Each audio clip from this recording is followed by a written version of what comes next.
मैं एसएन सिंह एक बार फिर से आपका एसएन ग्लोरी यूट्यूब चैनल पे हार्दिक स्वागत एवं अभिनंदन करते हैं। परीक्षा की तैयारी बीएड सेकेंड ईयर के क्रम में आज हम लेकर के आए हैं शिक्षण के कुछ मनोवैज्ञानिक सिद्धांत। शिक्षण के सामान्य सिद्धांतों की चर्चा इसके पहले के क्लास में हो चुका है।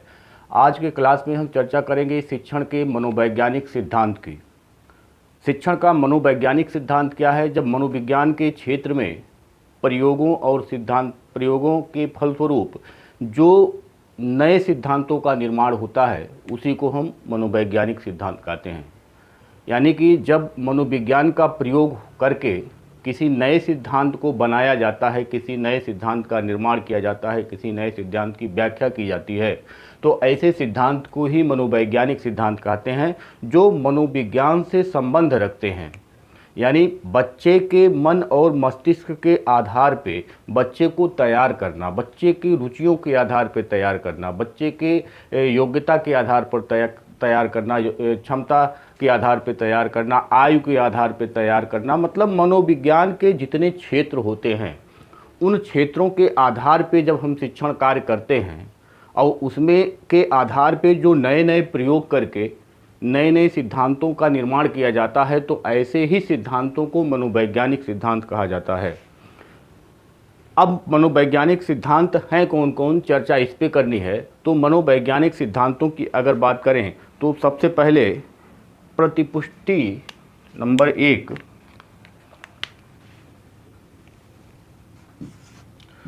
प्रतिपुष्टि एवं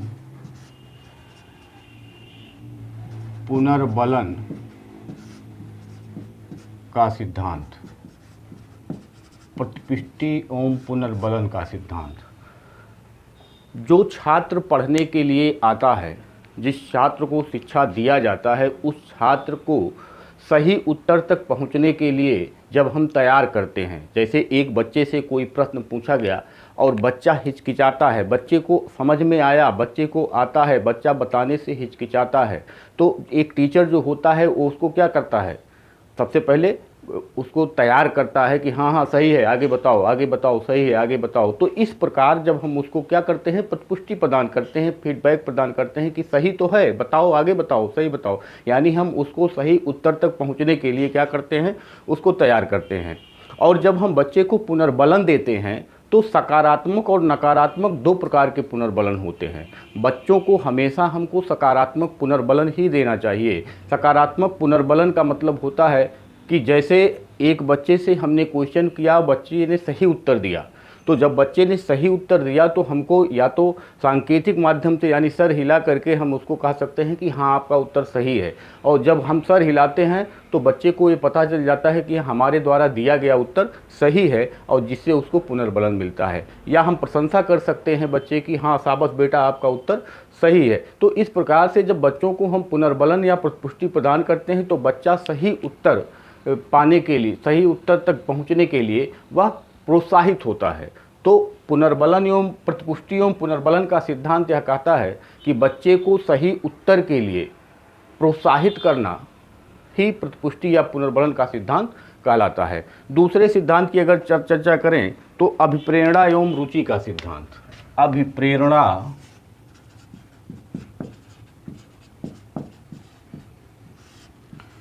एवं रुचि का सिद्धांत। अभिप्रेरणा एवं रुचि का सिद्धांत। अभिप्रेरणा का मतलब मोटिवेशन, रुचि का मतलब इंटरेस्ट। बच्चे को मोटिवेशन और इंटरेस्ट कैसे प्रदान किया जाए यह एक शिक्षक के लिए बहुत आवश्यक है। और बच्चे को जब तक हम मोटिवेट नहीं करेंगे, जो भी कंटेंट है, जो भी पाठ्य वस्तु है, जो भी पाठ है, जो भी लेसन है उसको पढ़ाने के लिए जब हम बच्चे को पहले से हम उसको अभिप्रेरित नहीं करेंगे, जब तक हम उसको अभिप्रेरणा नहीं प्रदान करेंगे, जब तक हम उसमें रुचि विकसित नहीं करेंगे, तब तक हम बच्चे को पढ़ाने के लिए तैयार नहीं कर पा रहे हैं।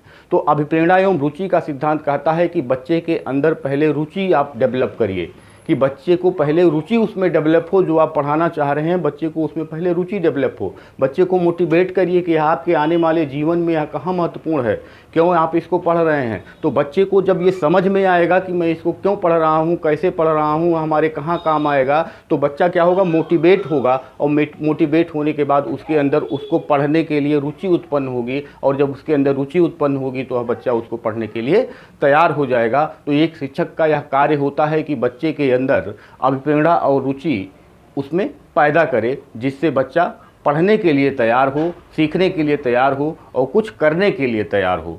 अगर तीसरे सिद्धांत की चर्चा करें तो सहानुभूति एवं सहयोग का सिद्धांत। सहानुभूति एवं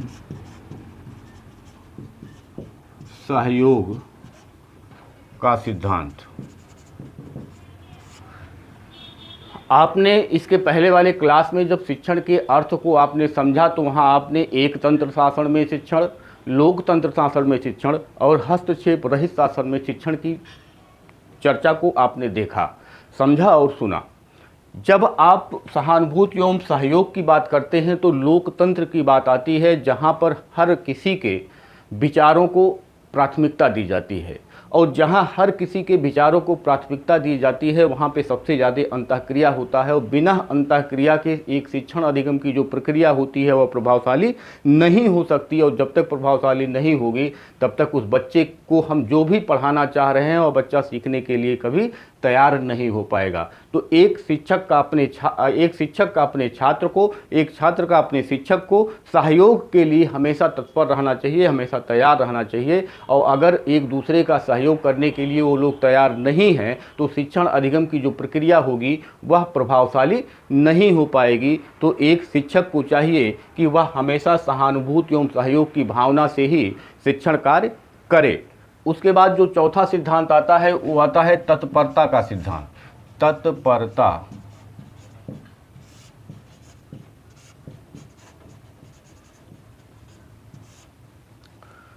बच्चे के सामने जब हम कोई लेसन लेके जाते हैं, कोई कंटेंट लेके जाते हैं, कोई पाठ्य वस्तु लेके जाते हैं तो बच्चा उसको क्यों सीखे, सबसे पहले हमको ये बताना होता है। बच्चा उसको क्यों सीखे, वह उसके जीवन में कहाँ उपयोगी है। अगर उपयोगी नहीं है तो बच्चा उसको काहे को सीखेगा, नहीं सीखेगा। तो बच्चे को हमको ये बताना होता है कि आपको यह मैं क्यों पढ़ा रहा हूँ, यह आपके आने वाले समय में, आने वाले जीवन में आपके लिए कहाँ यह उपयोगी होगा। दूसरी चीज़ कि जब बच्चा क्लासरूम में बैठता है, एक नया क्लास शुरू होता है, कोई नया टीचर जो है नया कंटेंट लेकर के जाता है, तो बच्चे उसके पहले जो उनका गैप बनता है, एक पीरियड से दूसरे पीरियड के बीच में जो गैप बनता है उसमें बच्चे बातचीत करते हैं और पानी दानी पीने इधर उधर चले जाते हैं, तो बच्चों का ध्यान जो है वो भटक जाता है। और बच्चों का ध्यान भटक जाता है और नया टीचर जाता है, फिर से पढ़ाना अगर तुरंत शुरू कर दे तो बच्चे उस क्लास पे अटेंशन नहीं कर पाते हैं। तो बच्चों को तैयार करना होता है, और तैयार करने के लिए क्या होता है, बच्चों से बातचीत करना एक उचित माध्यम होता है। जो पाठ लेसन प्लान के अनुसार जब हम पाठ प्रस्तावना करते हैं तो पाठ प्रस्तावना भी इसी का एक अंग होता है कि बच्चों को हम पढ़ने के लिए तैयार करते हैं। मतलब बच्चा अगर पढ़ने के लिए तैयार नहीं है तो कोई भी शिक्षक उसको पढ़ा नहीं सकता है। तो इसीलिए शिक्षक का सबसे पहला कार्य है कि बच्चे को शिक्षा प्राप्त करने के लिए, उसको एक्सेप्ट करने के लिए, जो भी पढ़ाया जाए उसको पढ़ने के लिए उस बच्चे को तैयार करना चाहिए। और तैयार करने का कार्य वह कौन करेगा, शिक्षक ही करेगा। तो जब तक बच्चा तैयार नहीं है तब तक उसको पढ़ाया नहीं जा सकता। इसीलिए शिक्षक का कार्य है कि बच्चे को सबसे पहले उस कंटेंट को, उस पाठ्य वस्तु को जो एक शिक्षक पढ़ाने जा रहा है उसको पढ़ने के लिए उसको तैयार किया जाए, उसकी उपयोगिता को बताया जाए, उस कंटेंट के महत्व को बताया जाए, ये बताया जाए आपके जीवन में कहाँ उपयोगी है, तब वह बच्चा जा करके उसको पढ़ना चाहेगा। और नहीं तो जब बच्चा तैयार नहीं है, मतलब कोई सामान हमको देने के लिए तैयार है तो ऊपर से जो देने वाला होता है उसका हाथ ऊपर होता है, जो लेने वाला होता है उसका हाथ नीचे होता है। और नीचे वाला अगर तैयार है तो उसकी जो कंडीशन होगी उसके हाथ की वो ये होगी, और अगर तैयार नहीं है तो कहीं भी कैसे भी वो अगर इस तरीके से उसका हाथ है यानी तैयार नहीं है तो देने वाला दे रहा है लेकिन लेने वाला तैयार नहीं है और वह प्राप्त नहीं कर पाएगा।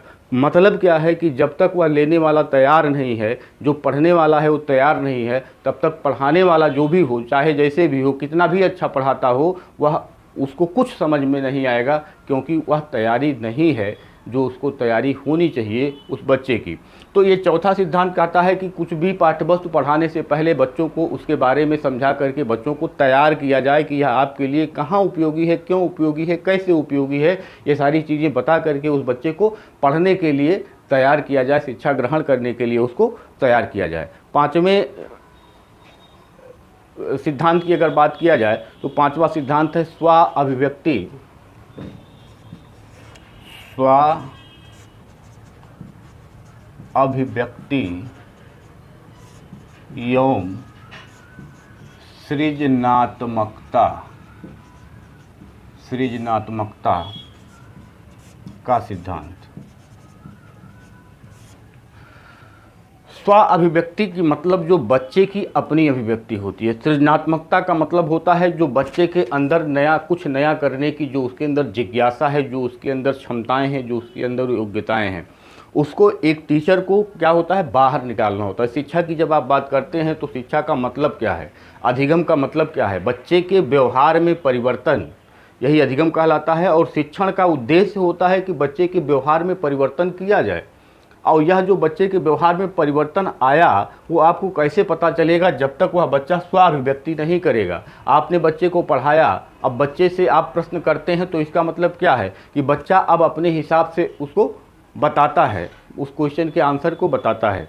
तो बच्चे को हमेशा स्व अभिव्यक्ति के लिए या कुछ नया करने के लिए तैयार रखना चाहिए। बच्चे की अगर क्रियाशील नहीं होंगे, यानी क्रियाशीलता तो बच्चों की एक प्रमुख आदत होती है, और बच्चे अगर क्रियाशील नहीं हैं तो बस कुछ सीख नहीं सकते हैं।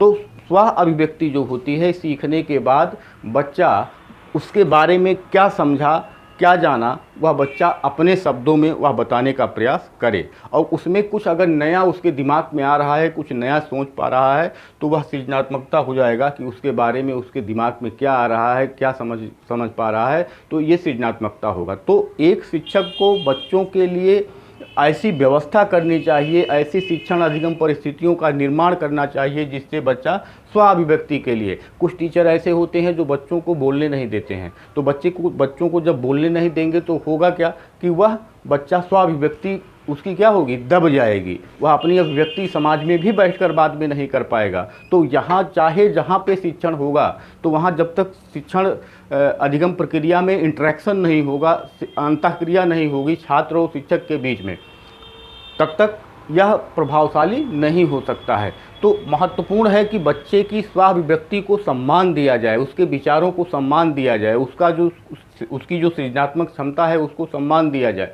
और अगर सम्मान नहीं दिया जाएगा तो उसकी जो क्षमता होगी, उसके जो विचार होंगे वो दब जाएंगे, और भविष्य में जब वह किसी समाज में बैठेगा तो वहाँ भी उसको समस्या आएगी अपनी बातों को कहने में। तो ये पांचवा सिद्धांत था, स्वाभिव्यक्ति तथा सृजनात्मकता का सिद्धांत। उसके बाद समूह गतिशीलता का सिद्धांत, छठा सिद्धांत होगा। छठा सिद्धांत है समूह गतिशीलता का सिद्धांत।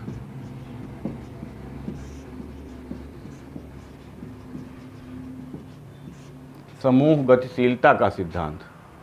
समूह गतिशीलता का सिद्धांत ये कहता है कि जो शिक्षण की प्रक्रिया होती है, शिक्षण अधिगम की जो प्रक्रिया होती है, वह एक समाज में ही संचालित होती है। शिक्षा एक सामाजिक प्रक्रिया है। अगर कितना भी धनी व्यक्ति हो, चाहे वो मुकेश अंबानी ही क्यों ना हो, जो आजकल विश्व के 5वें सबसे धनी व्यक्ति बने हुए हैं, और विश्व के सबसे 5वें धनी व्यक्ति के बच्चे के लिए एक स्कूल बनवाना कोई बड़ी बात नहीं है, बनवा सकते हैं, बहुत प्रॉपर्टी है उनके पास। लेकिन आपने यह कभी नहीं सुना होगा कि किसी धनी व्यक्ति ने, किसी धनाढ्य व्यक्ति ने अपने बच्चे के लिए पर्सनल विद्यालय खोला है जिसमें कोई केवल उनका बच्चा पढ़ेगा। ऐसा आपने कहीं नहीं सुना होगा। कारण उसका है कि बच्चे के अंदर ऐसे बहुत सारे गुण होते हैं जो समूह में ही डेवलप होते हैं, समाज में ही डेवलप होते हैं। पैसा वहाँ मायने नहीं रखता, जब तक उसको समाज नहीं मिलेगा तब तक वह वो सारे गुण उसके अंदर विकसित नहीं होंगे। यानी शिक्षा एक सामाजिक प्रक्रिया है और समाज में ही वह संचालित होती है। और समाज के जो आर्थिक नीतियां हैं, राजनीतिक नीतियां हैं, और सामाजिक नीतियाँ हैं, वो कुछ सारा कुछ उसको प्रभावित करती हैं। तो समाज के अंदर ही बच्चा कुछ सीख सकता है। तो जो छठा सिद्धांत है वो समूह गतिशीलता का सिद्धांत कहा जाता है कि बच्चे को समूह में रख करके ही सिखाना चाहिए, और जिससे बच्चे के अंदर जितने गुण हम डेवलप करना चाहते हैं उन गुणों का विकास उसके अंदर हो। तो समूह गतिशीलता का सिद्धांत कहता है समूह में ही शिक्षण कार्य होना चाहिए, और समूह में ही शिक्षण कार्य होता भी है। जब हम समूह की बात नहीं करेंगे तो बच्चे के अंदर वो बहुत सारे गुण डेवलप नहीं होंगे जो बच्चे के अंदर हम विकसित करना चाहते हैं। अगर सातवें सिद्धांत की चर्चा किया जाए तो स्व अधिगम का सिद्धांत, स्व अधिगम का सिद्धांत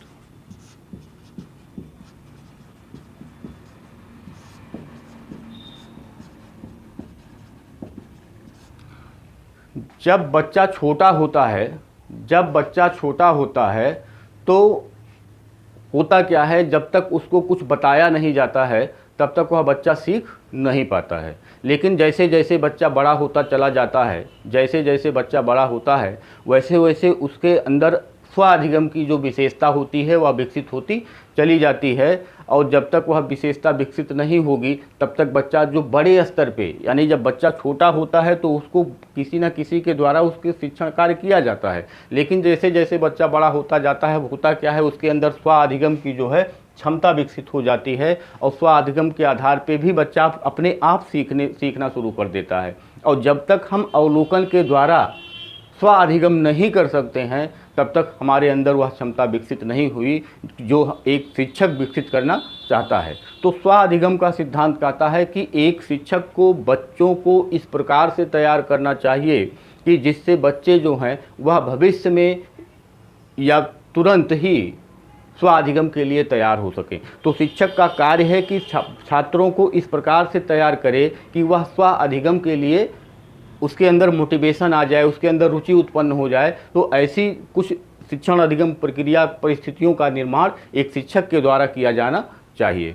अगर अगले सिद्धांत की हम चर्चा करें तो ज्ञानेंद्रिय प्रशिक्षण का सिद्धांत, ज्ञानेंद्रिय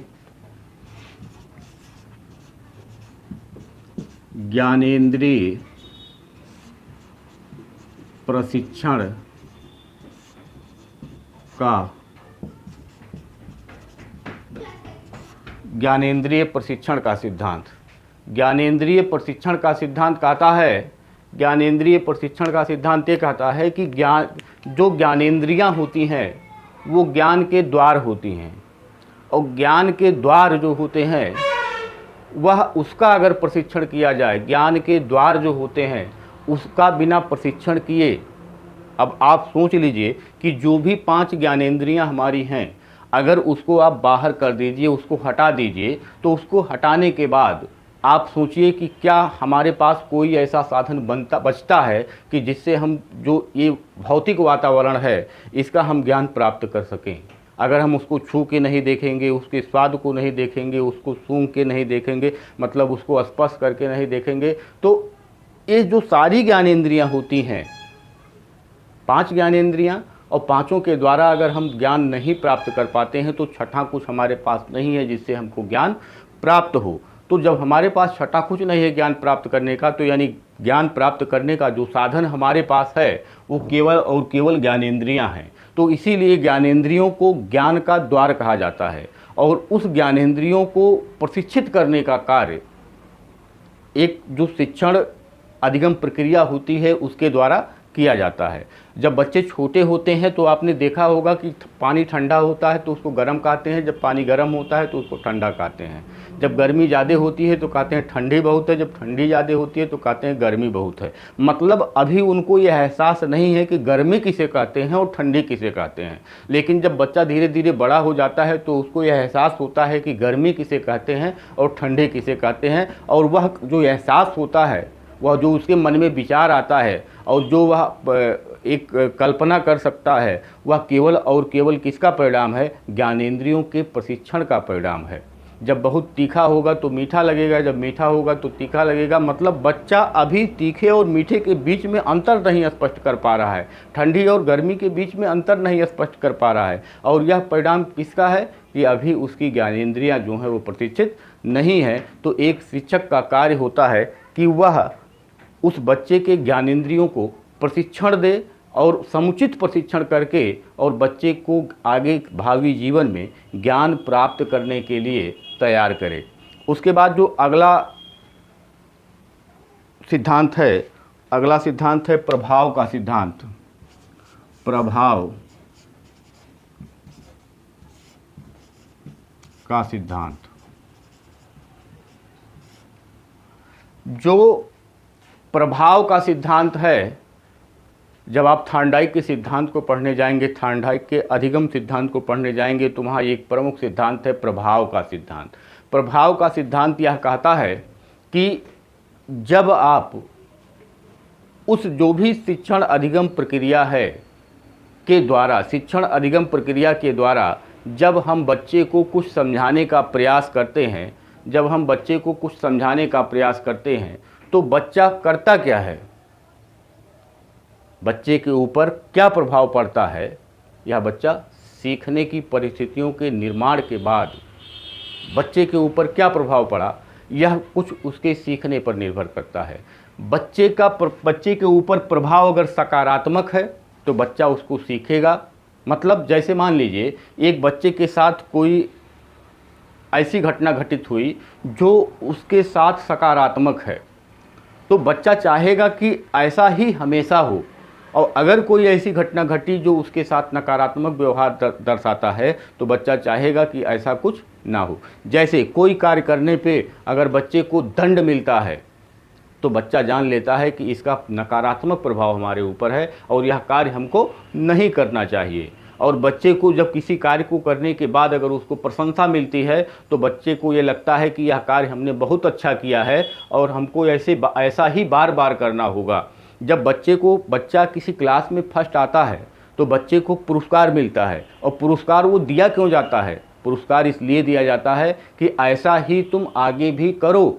मतलब जो भी कार्य है उसकी पुनरावृत्ति के लिए ही वह पुरस्कार दिया जाता है। तो बच्चे के ऊपर जब सकारात्मक प्रभाव पड़ता है तो बच्चा उसमें इंटरेस्ट लेना शुरू करता है, और बच्चे के ऊपर जब नकारात्मक प्रभाव पड़ता है तो बच्चा उससे दूर भागने का प्रयास करता है। तो एक शिक्षक को ऐसा वातावरण विकसित करना चाहिए कि जिसमें बच्चे के ऊपर सकारात्मक प्रभाव पड़े और वह अपने अधिगम के लिए वह बच्चा तैयार हो। और लास्ट इसमें जो सिद्धांत है परिवर्तन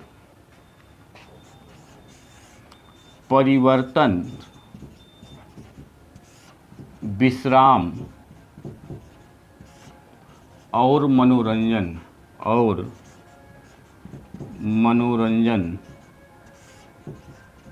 का सिद्धांत। एक ही प्रकार की शिक्षण विधियों, प्रविधियों, सिद्धांतों, सूत्रों का प्रयोग अगर शिक्षक करे तो बच्चे पढ़ते पढ़ते एक ही पैटर्न पे पढ़ते बोर हो जाते हैं।